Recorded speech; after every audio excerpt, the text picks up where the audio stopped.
ஒரு அழகான கிராமம் ஒன்று இருந்தது. அங்கு ஒரு சந்தையும் இருந்தது. பகலில் பரபரப்பாகவும் பலவிதமான வியாபாரங்கள் நடைபெற்று கொண்டிருந்தன. சூரியன் மறைந்ததும் சந்தை அமைதியாகிவிடும். ஆனால் இரவில் மட்டும் விசித்திரமான சத்தம் கேட்கும். இரவு 12 மணிக்கு ஆனதும் சுட சுட பானிபூரி, சுவையான பானிபூரி என்ற சத்தம் கேட்கும். அதனால் மக்கள் சீக்கிரமாகவே தங்கள் வேலைகளை முடித்துவிட்டு 6 மணிக்கே வீட்டுக்குள் சென்று விடுவார்கள்.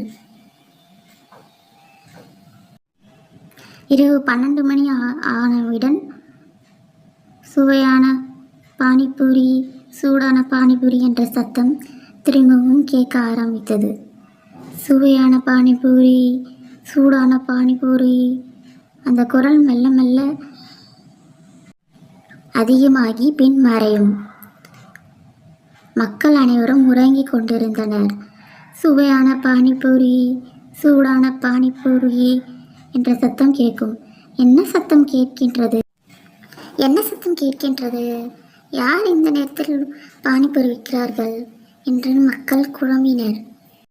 யாரோ இரவில் வியாபாரம் செய்கிறார்கள் என்று மக்கள் நினைத்தார்கள். சுவையான பானிபூரி, சூடான பானிபூரி. சுவையான பானிபூரி, சூடான பானிபூரி. யாருமே இந்த மக்கள் வாங்கவே மாட்டுறாங்க. நான் எவ்வளோ நேரம் விற்கிறது, இந்த மக்கள் வந்து வாங்கவே மாட்டுறாங்க. சுவையான பானிபூரி, சூடான பானிபூரி. அந்த சத்தம் ஊர் முழுக்க கேட்டுக்கொண்டே இருந்தது. பின்பு மெல்ல மெல்ல அந்த குரல் மறைந்து விட்டது.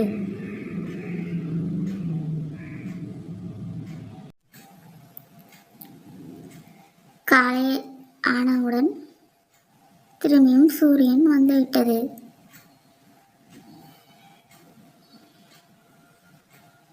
சரோஜாவும் வனஜாவும் பேசிக்கொள்கிறார்கள்.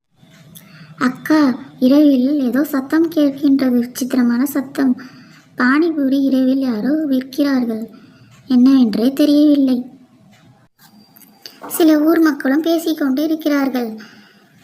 அங்கு சென்று நாம் கேட்டு பார்க்கலாம், என்ன விசித்திரமான செயல் என்று. 2 பேரும் அருகில் சென்று கேட்பதற்குள் அந்த ஆவி அங்கிருந்து மறைந்து விடுகிறது. மக்கள் கோயிலுக்கு சென்று பூஜை வழிபாடு செய்கிறார்கள். அந்த குரல் மெல்ல மெல்ல மறைய தொடங்கிறது. ஊர் திரும்பவும் நல்ல நிலைமைக்கு வருகிறது.